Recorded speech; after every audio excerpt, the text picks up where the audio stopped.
Hey, what's up, everyone? We are back. It is Saturday, August the 16th or the 15th. Saturday, August 15th, I believe. It's about 4 o'clock in the afternoon, and I'm just getting ready to go get a massage over at Elements Massage, which I do about twice a month, and I've been feeling pretty crappy the last week or so. So this is long overdue. I'm looking forward to it. So we're gonna do that, we're gonna get a massage, and then from there, we're going to hit up a poker room somewhere here in the Las Vegas Valley. I'm not sure where yet. So stay tuned for that, but we are gonna get into some cards. First things first, we're gonna get a massage, and then from there, we're gonna go play some poker. I'll see you at the table.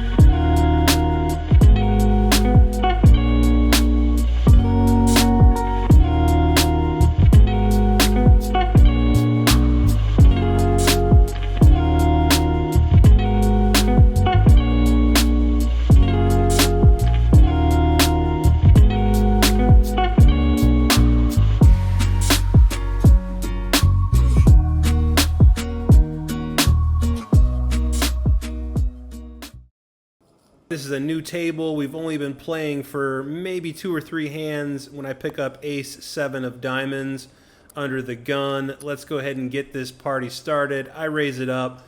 I make it 12 buckaroos to go. Unfortunately, everybody decides that's too expensive and they all fold and we win the blinds.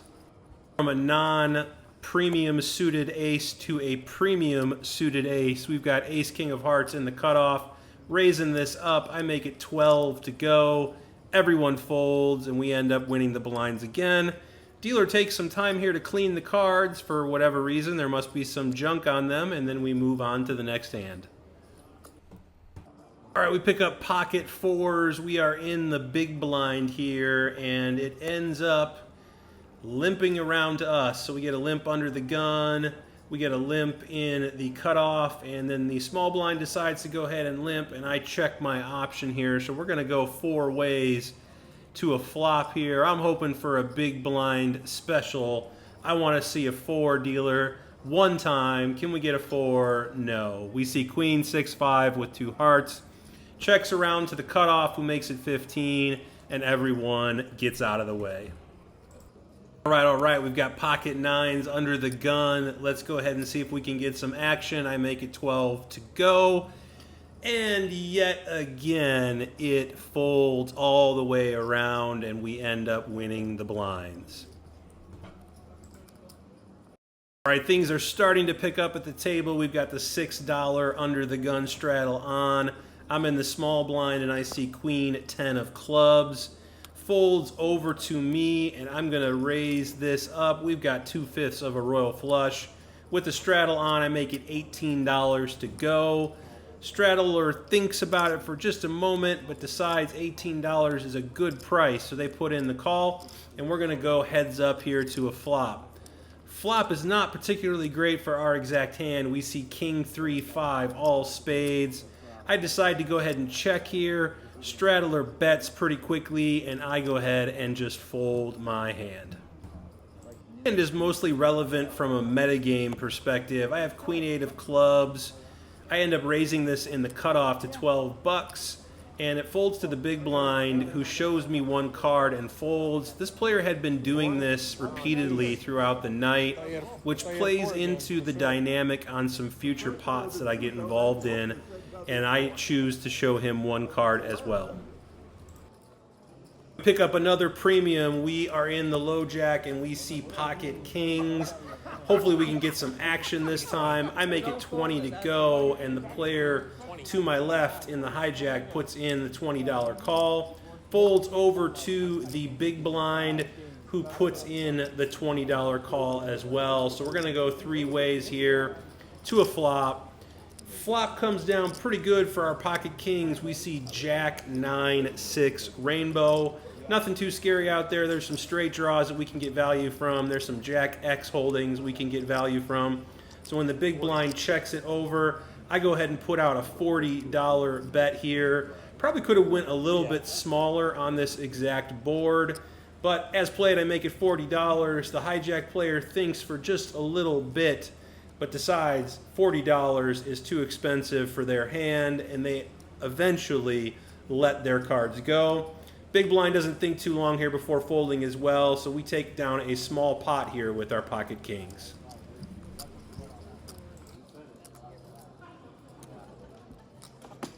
All right, thank you very much, everybody. Good luck. Dealer. Dealer. Oh, thank you. Appreciate that.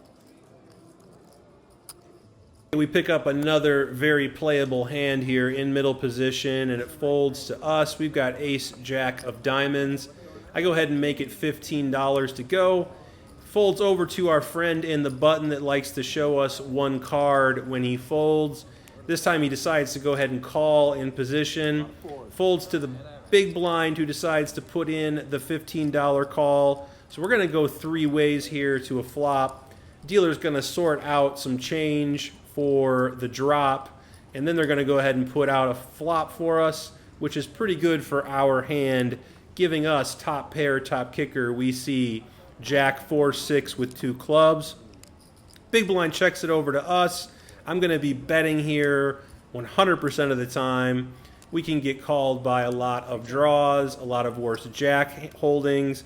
So I go ahead and make it $20 to go.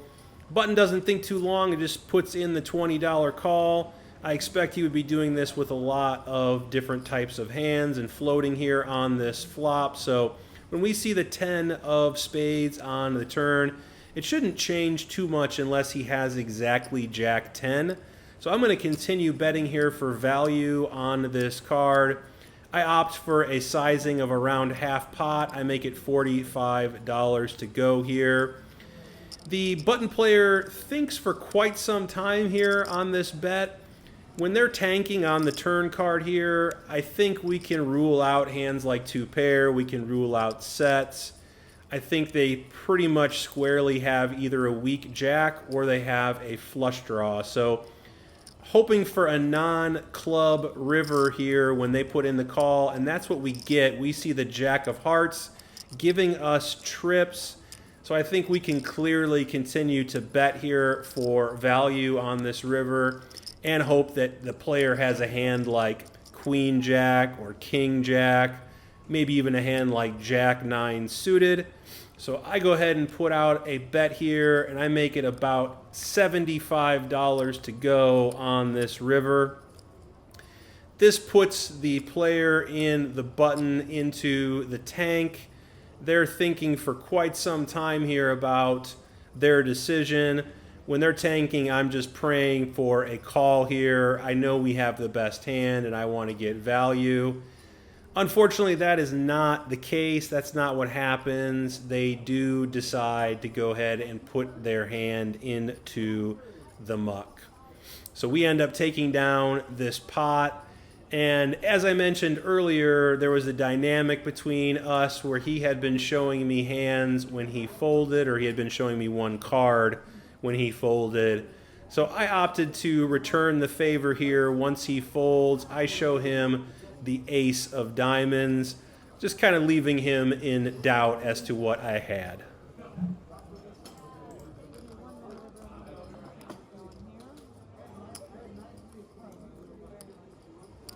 Full orbit goes by before we pick up another playable hand. This time we have ace 10 of diamonds in the exact same position as the previous hand.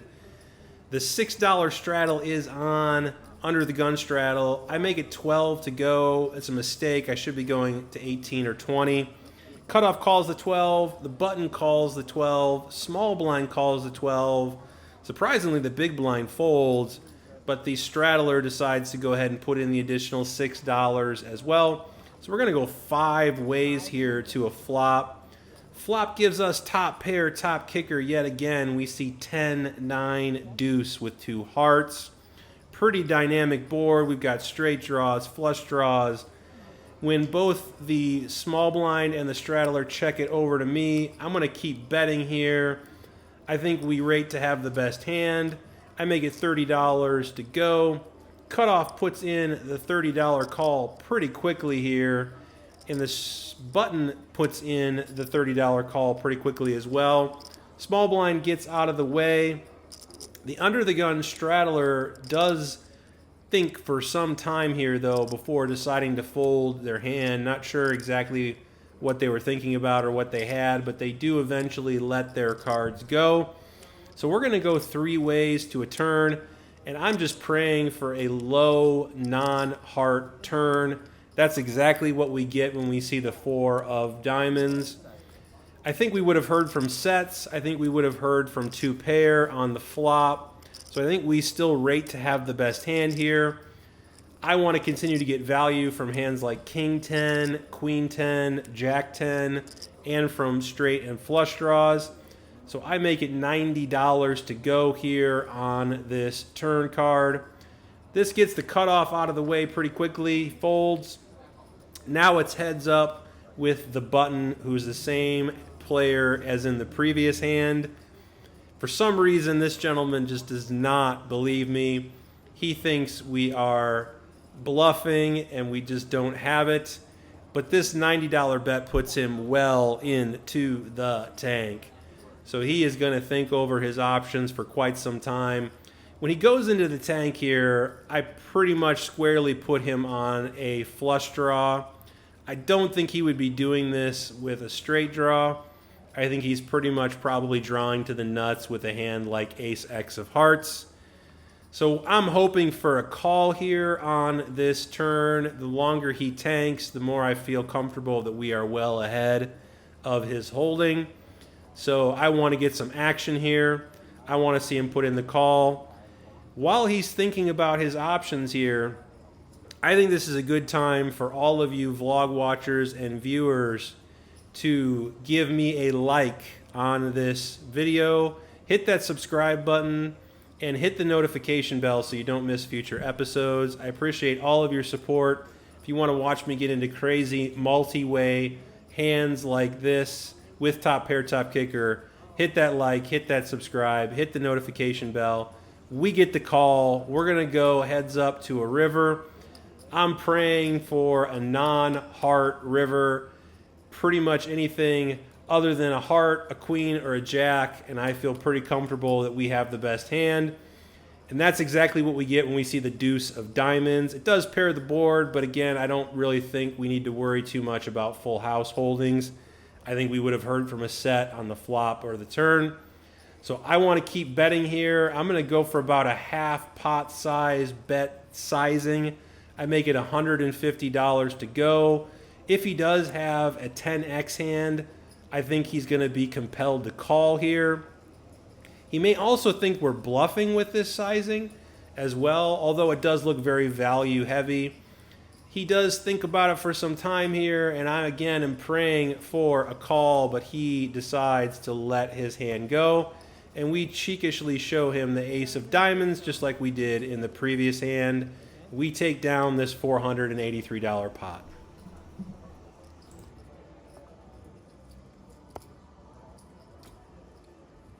All right, this time we've got King, Jack of spades in middle position.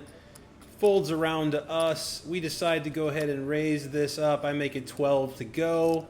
Cutoff decides $12 is a bit too expensive, so they go ahead and let their hand go. But the button thinks it's a pretty good price, so they put in the $12 call. Small blind decides $12 is pretty inviting as well, so they go ahead and complete, put in the 12 bucks. And we go 3 ways to a flop after the big blind gets out of the way.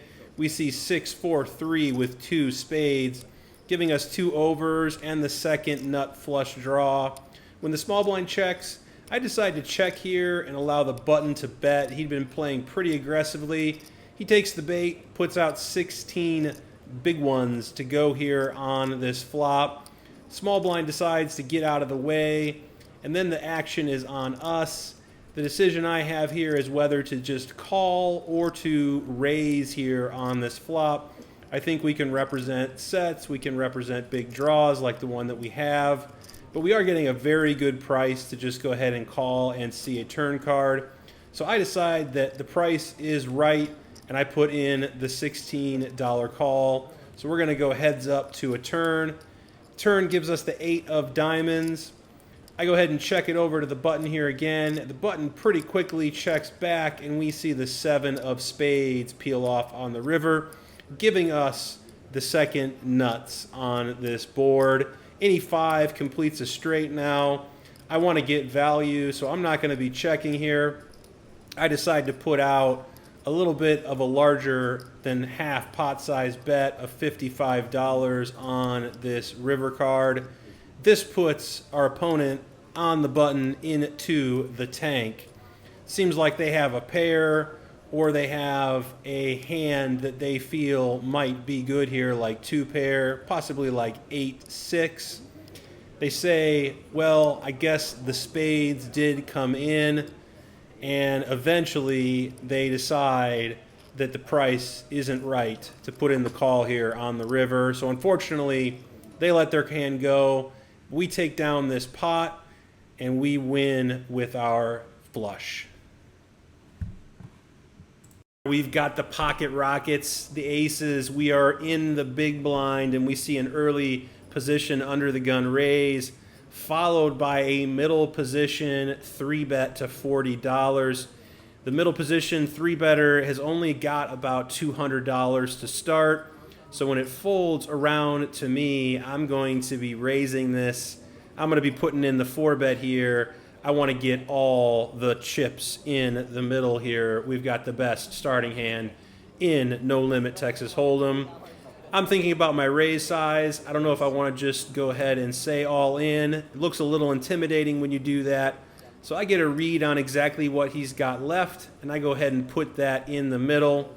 The limper gets out of the way, the other limper gets out of the way, and the original raiser folds as well. Player in middle position calls it off and says, do you want to show? I say, sure, I've got aces. He says, I've got aces too.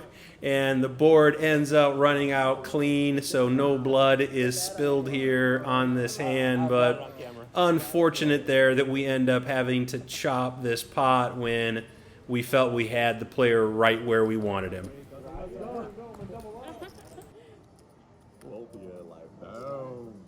The last hand of this session, we have pocket jacks on the button. We have a brand new player who's just sat down at the table who makes it 10 to go. Folds to me. I go ahead and decide to just call here in position. This invites the small blind along as well. So we go 3 ways to a flop of jack, 5, 6, rainbow, giving us top set. Small blind checks. Original raiser decides to put in a C-bet on this board of $15. I decide $15 is a good price. I'm not scared of too much here on this board. I want to invite the small blind along or potentially induce a raise. But the small blind opts to just put in the $15 as well. So we're going to go 3 ways to a turn, which gives us a boat. It's the 6 of diamonds. Both players check to us, and I decide to get a little deceptive here and check as well. We've got this board pretty much locked up, and we see the 3 of diamonds on the river. Both players check again here on the river. Don't think they have too much, but we certainly want to put out a bet here and try to get value from our full house. Hopefully one of them could wake up with a 6, or they could wake up with a hand like pocket 5s that they played slow. So I decide here to put out about a half pot size bet. I make it 45 big dollars USD to go on the river. Small blind thinks for a little bit here. Looks like she's trying to decide whether or not her pair might be good, but she ultimately folds, and the original raiser folds pretty quickly as well, and we take down this pot to end the night. All right, that's it for this episode. Thank you all so much for tuning in. I hope you enjoyed the hands. I want to apologize for missing last week.